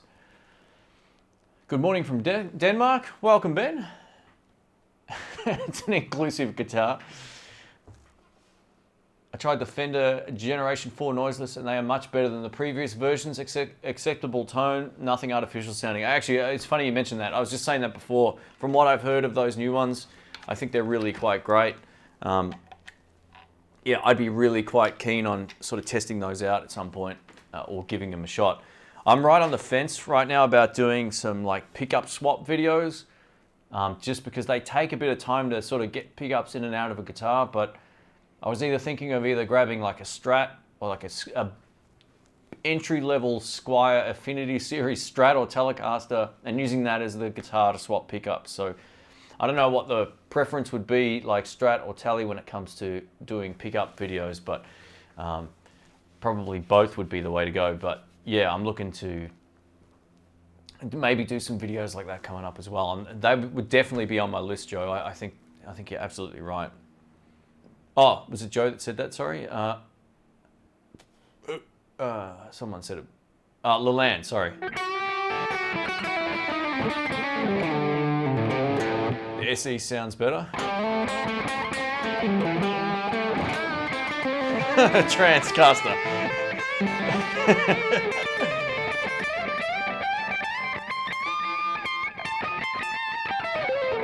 The noises pickups in my Deluxe Strat is great.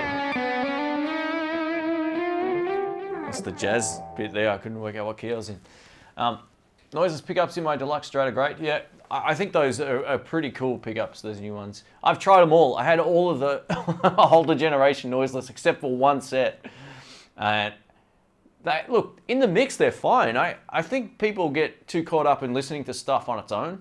Like, oh, how does it sound when you have no other music behind you and you're listening for the top end? You know, in a live mix, no one's going to care. All you're going to do is have no buzz and it's going to be fine. So, yeah, there's really only 3 pickups that I know of that I like. I like the Bardens for the Telecaster, even though you can put a set in the Strat, I think they're a better Telecaster pickup. I think the Zex coil pickups are better in a Strat than in a Tele, and maybe these new Fender version 4s are probably the way to go. Yeah, Land mentioned the Greg Koch Gristle tone setup for Tele with those pickups. I got offered to test out some Fishman stuff a while back.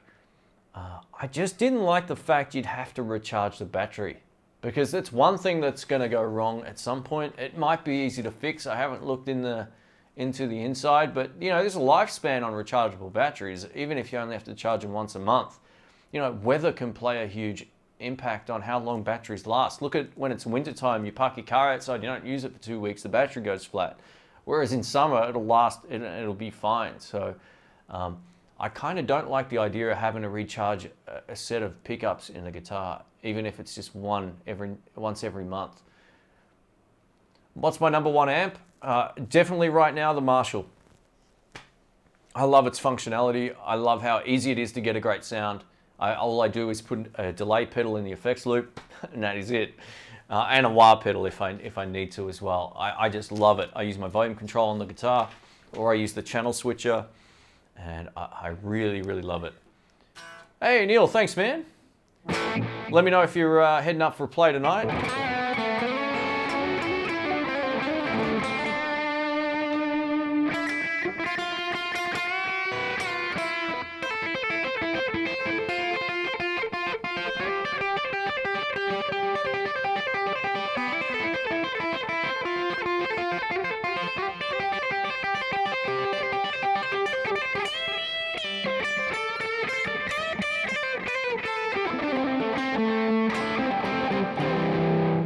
So 200 hours on the battery.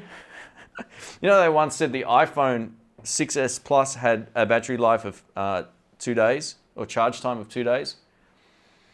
So you can, you know, as time goes on, those NiCad batteries just don't work well. It's just the way it is. I would really think that over, you know, in the first few years, odds are those batteries will need swapping. I could be wrong. I could be completely wrong, but just it's inherent of rechargeable batteries to eventually not do well. So yeah, just food for thought. Keep that in mind. I really think depending on where you live, climate, all that kind of stuff, the lifespan of a rechargeable battery will change completely. I am presently in a band. Yeah, I've had my own band since 2002. So I still play at least once a month. That's about it, like in terms of gigs. And that's all I really like doing. I don't want to have to chase gigs anymore. I'm a bit sick of dealing with venues. So I tend to play at a lot of the same places I play at because it's just easy to do and it's enjoyable. I jam probably 2 or 3 times a month as well, like live, go to the blues jam and all that kind of stuff. Do I use any multi-effects pedals or don't I like them? Right now I don't use any. I've had a few over the years. I had a Line 6 M13 and I still found like the drives, this was going back quite some time. The overdrive tones weren't as good as my individual pedals, so I had that thing on the floor, which was huge. Then I had a wah pedal and I had a overdrive, so I was like, all right, so this is getting bigger, not smaller. So I ended up swapping that for individual pedals, but I think I've got a couple of those kind of things on the way, so we'll see how we go. I know Line 6 are doing some really great stuff with the Helix range and all that as well. I'd be more than keen to check those out. Unfortunately though, actually Rick's got a Line 6 Helix, so we might have to do a video on that at some point.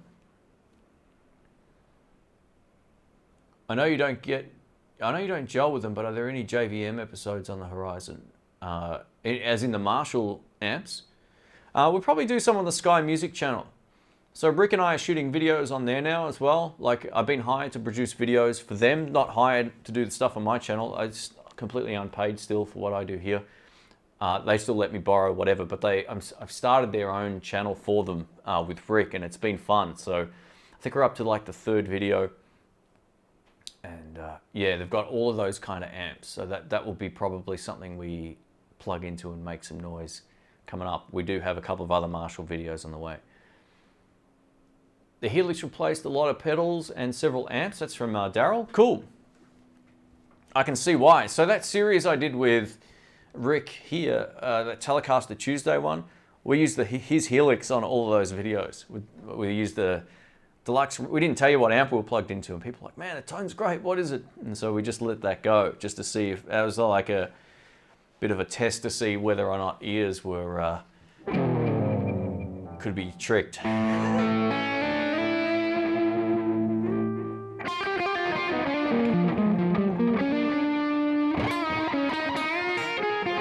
Oh, thanks, Jerry. That's kind of you to say, man. I don't know how true that is, but Kentucky would definitely be a place I'd love to check out at some point.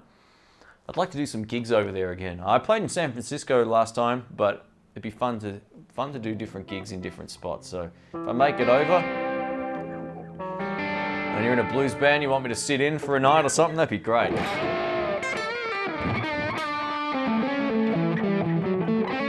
Thanks, Jason. Appreciate that. Have a good one, man.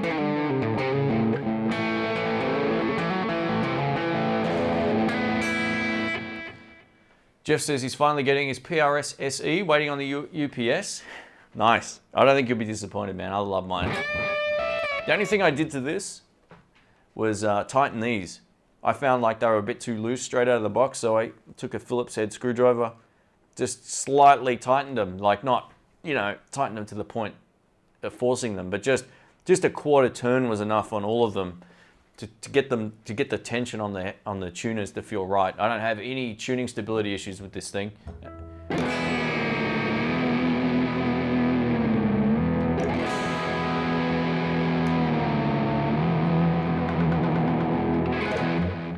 It just holds tune really, really well, even with the whammy bar. This is the first guitar, well, this Danelectro is to some extent too now, but this is the first guitar that I've started using the whammy bar on.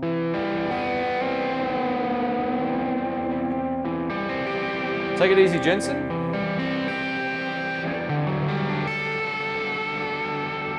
Michael, thanks, man.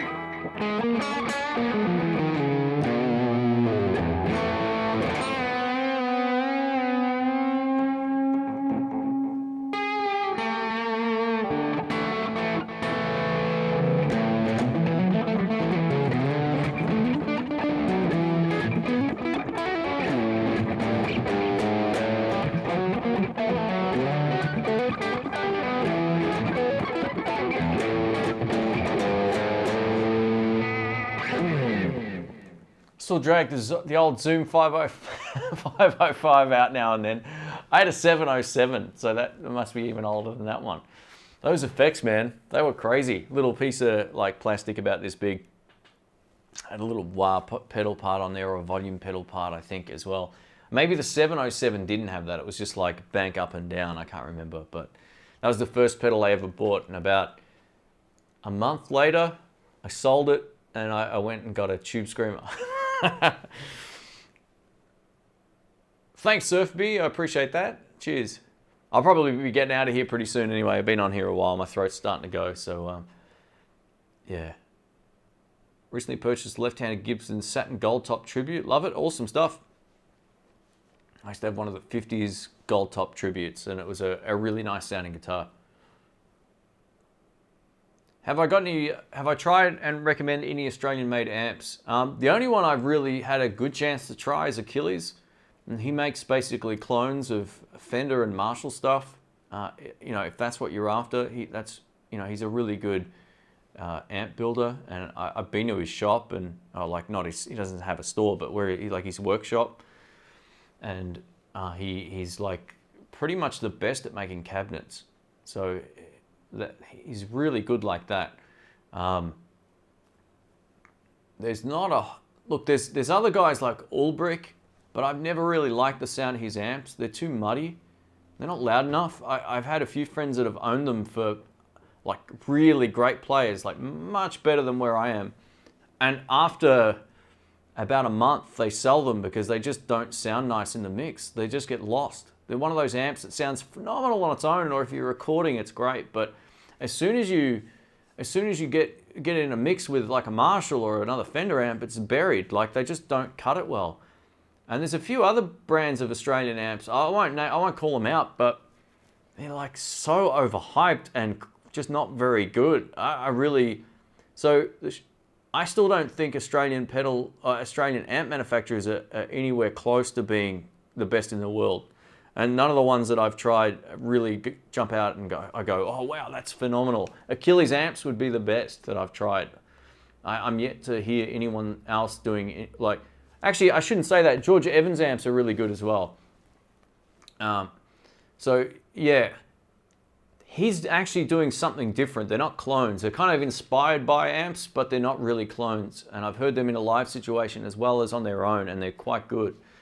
But they're the only ones that I can think of off the top of my head. So love that PRS. It's from Blackie. Just got a semi-hollow body SE. Love it. Awesome stuff, man. Congrats.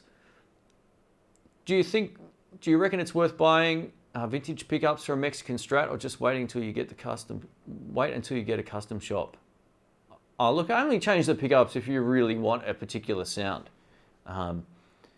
If you're happy with the pickups you've got, there might not be any need to do it, but my word of advice would be stay away from fat 50s. Hey, Maddie, Kay, thank you. Shane, just a quick shout out from Savannah, I guess that's in Georgia, USA, to say thanks for all the great content. Loving the Sky music work too. Thanks, man. No, thank you, Maddie. Appreciate that, mate. I'll play you some smoke I'll play some April Sun in Cuba just to say thanks.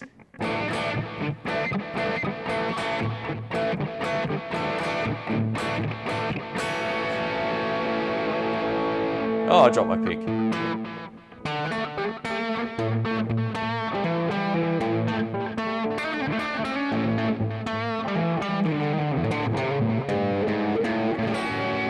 Let me grab that back.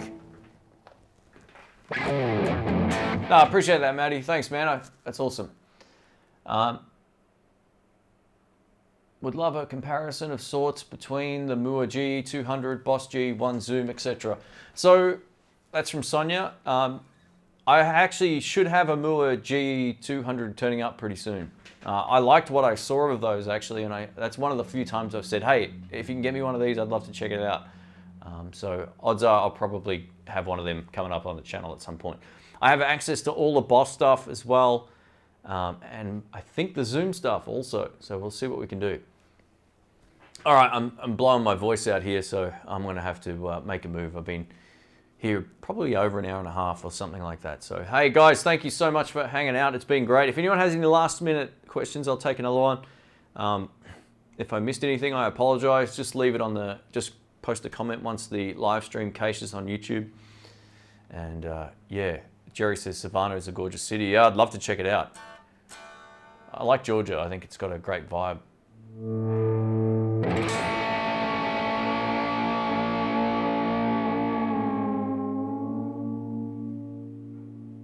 Yeah, this guitar's awesome. All right, guys, rock on. Sonia, thanks so much for moderating. John, take it easy, man. You should get the Mua amp from. You should get the Mua amp from Sky Music. I don't think they've got them. Oh, did I get? Sorry, my cursor was over the top. So no, they sent me that directly from wherever it comes from, from overseas. I think it came from actually, but it's pretty cool. Jamal says, how's the JJ Cale inspired album going? It's coming along. I only add bits to it as I go. I've got to get another acoustic sorted out to get some other parts finished. But overall, it's where it was about 3 weeks ago, unfortunately. But I do have some of the songs finished. I also need to wrangle the bass player to come in and lay down some stuff as well. So yeah, I'll try to make that happen. My goal is to have it done, and I'll list it for free for people to download as well, or something like that. So. All right, Showman, thanks, man. Appreciate the kind words, and we will, yeah, I'll speak to you all soon. Like I said, if I missed anything, feel free to leave it in the comments once the live chat is finished. And yeah, I'll get back to you pretty soon. I'm gonna have to start, I might put a video up about being able to reply to everybody now. It's getting tough. I love it, but it's been getting tough. So I might just make it that, there might be like a cutoff of 7 days on a video now before I reply. And if all the frequently asked questions are answered already within a particular video I shoot of something, then yeah, I'll just have to say like, see below. All right, guys, rock on. Have a good weekend. Hope everybody's well. And I'll catch you catch you soon. We'll try and do another one of these coming up pretty soon.